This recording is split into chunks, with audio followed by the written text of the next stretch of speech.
आज मीटिंग रखी, वो किस बाबत रखी गई? हरियाणा प्रदेश कांग्रेस मैनिफेस्टो कमेटी की ये मीटिंग थी, सब कमेटी की। एआईसीसी की तरफ से मैनिफेस्टो कमेटी आगे आने वाले स्टेट के चुनाव जो है उसके मद्देनज़र बनाई गई है। गीता बुकल जी इसकी चेयरपर्सन है और कमेटी की मीटिंग हुई। उसके बाद हमारे प्रदेश के जो प्रभारी हैं दीपक बावरिया जी, उन्होंने कुछ सब कमेटियां भी बना दी उसी में से, जो अलग अलग जगह जाकर अलग अलग जो लोग हैं जो प्रभावित होने हैं उन सब की जो है कहा गया है कि उनकी मीटिंग लें और उनसे सुझाव मांगें। ये जो सब कमेटी है ये है किसानों के लिए, श्रमिकों के लिए, पंचायतों के लिए और किसान से जुड़ी हुई जो अन्य समस्याएं हैं उनके लिए। ये डेयरी फार्मिंग वगैरह हो गई, कोऑपरेटिव सेक्टर हो गया और हो गया, सारी चीज़ें इसमें मिली हुई है। इसकी मीटिंग आज रखी गई थी और मुझे बहुत खुशी है कि यहाँ के सभी वर्गों के लोगों ने जो है बड़ी रुचि दिखाई और जो वास्तव में समस्या है जो आम आदमी को पेश आ रही है, खासकर किसान को, गरीब मजदूर को और पंचायतों को, उनका बहुत अच्छी तरह से उन्होंने जिक्र किया। केवल समस्याएं नहीं बताई, उनका हल भी उन्होंने बताया।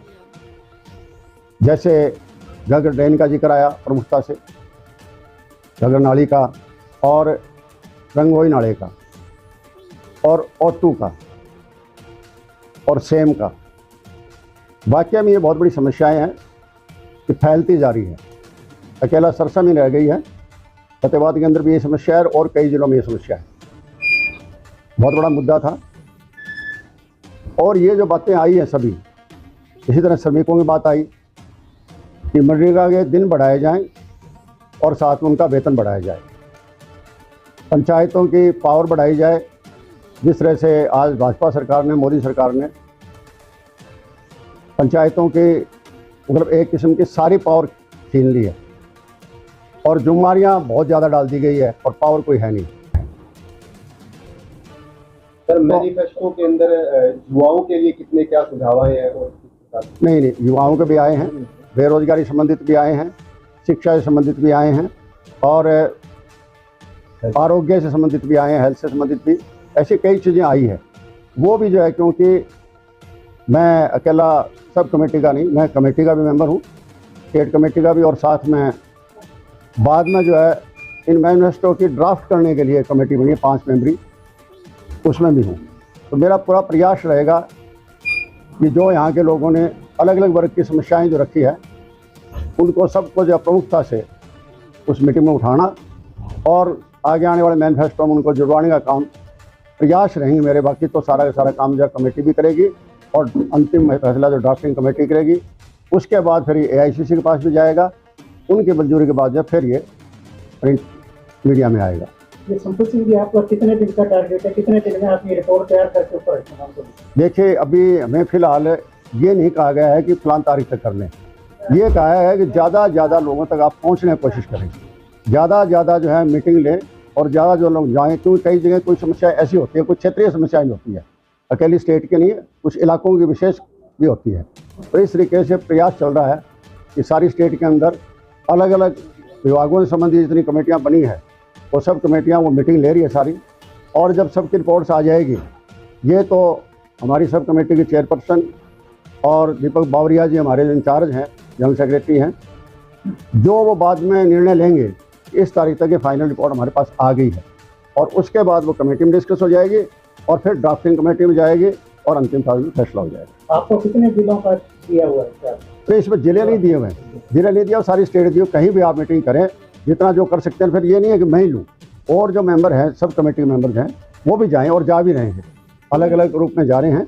एक एक कमेटी का मेंबर भी जा सकता है और उसके साथ जो है ना वो बातें ले आएगा, ले आने के बाद सब कमेटी को दे देगा और सब कमेटी को अलग अलग से अलग अलग जगह जहाँ भी जा सकते हैं। हाँ, बैन नहीं है, संभव हो जितना ज़्यादा आप कवर कर सकते हैं उतना कवर करें।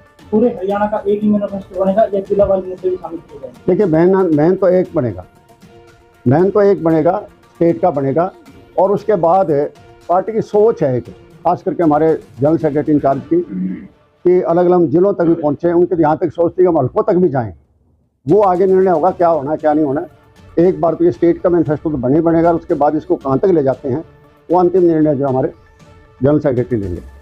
बहुत ही परम आदरणीय प्रोफेसर अमर सिंह जी, मंच पर विराजमान कांग्रेस के वरिष्ठ नेता और मेरे सामने बैठे कांग्रेस के कार्यकर्ताओं ने पहले जो वक्ताओं ने जो बात कही उसका आपको ग्रहण करते हैं। प्रोफेसर साहब अगर वाली बात है जो वो सही है, जो शिक्षा के लिए देखा ही है, उसके साथ साथ आपने एक रंगोई नारा भी है हमारे साथ में, उस तरफ भी ध्यान देना बड़ा जरूरी है, जो कि हर बार शहर की और किसानों के लिए दवाई मचाता है। और मौजूदा हालात में जो किसानों की जो व्यवस्था खराब कर रही है उसमें सरकार का हाथ तो है, साथ में बैंकों का भी हाथ है। बैंकों का जैसे जो बीमा होता है उसके लिए जो अधिकारी जो बीमा वाला जाता है उसको ना जाके वो तो बीमा कंपनी की साइड लेता है, उसके साथ नाबार्ड का या कृषि विज्ञान केंद्र का कोई अधिकारी है उसके साथ जाए तो किसान की बात को रखा जा सकता है। इसके साथ साथ कहीं ना कहीं कृषि विभाग भी हमारे किसानों की दुर्दशा खराब करने में उनका भी हाथ है। तो आने वाले टाइम में जब हमारी कांग्रेस पार्टी की सरकार आए तो कृषि विभाग की तरफ भी कुछ लगाम ऐसी लगानी चाहिए जो कि किसानों को साथ लेके कोई ऐसे उनके उपाय करे जो उनकी दुर्दशा सुधारी जा सके। मैं कुछ लिख के लाया हूँ, वो मैं आपको दे दूँगा। सब आपका बहुत बहुत धन्यवाद है। जय हिंद।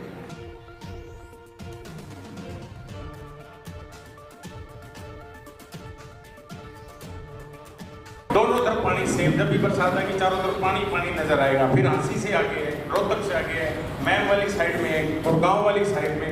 इसके बारे में कोई पॉलिसी बनाई जाए कि इसे छुटकारा दिलवाया जाए। दूसरी बात ये कि बीज और खासतौर पे नरमे का बीज पिछले 3-4 साल से जो नरमे का बीज है वो नकली आ रहा है। उसमें ये सुंडी की जो बीमारी चल रही है, हम पाकिस्तान की कई बार ये वीडियो देखते हैं कई तो उसमें BT6 आ चुका है, हमारे ये BT2 ही चल रहा है। हालांकि हो सकता है ये सेक्टर का मुकदमा हो, प्रोफेसर साहब बताएंगे, लेकिन हरियाणा गवर्नमेंट अपने लेवल पे किसी और जगह अपना MOU करके खुद ये बीज खरीद के नरमे का बीज और पेस्टिसाइड की ये दवाइयाँ ये खुद खरीद के किसानों को दें ताकि किसान अपने इस फसल के जो मार पड़ती है उससे बच सकें। इस बार 10% भी नरमे की बिजाई नहीं हुई। सब्सिडी होनी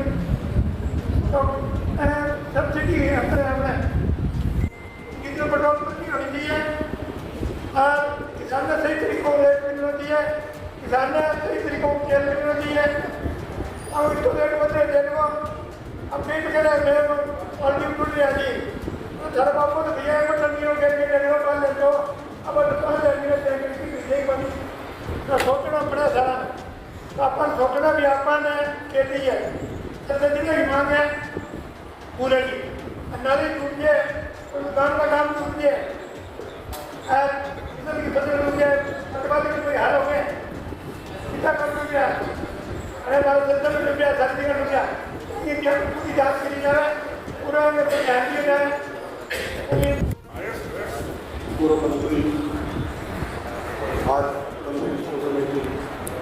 किसान और कृषि के सभी मेम्बरान जिला कांग्रेस कमेटी के कार्यालय में आने पर दिल की गहराइयों से आपका स्वागत करता हूँ और धन्यवाद करता हूँ हाईकमान और आप सब साथियों का कि आपने समय निकाल करके जो कमेटी के माध्यम से आम किसान तक अपनी उनकी जो दर्द है तो जानने के लिए आप यहाँ आए समय निकालकर आप सबका दिल की गहराइयों से बहुत बहुत धन्यवाद। दो बात आपको कहूँगा, किसान और व्यापारी दो ऐसी कड़ियाँ थी जिसका सबक खून के अलावा परिवार का संबंध था। इस सरकार ने तोड़ने का काम किया, ऐसी व्यवस्था हो कि वो कन्या फिर से जुड़े। दूसरी बात है कि किसानों का शोषण करने में उतरे उनके ऊपर भी लगाम लगाई जा सके और किसानों को आराम प्रदान किया जा सके।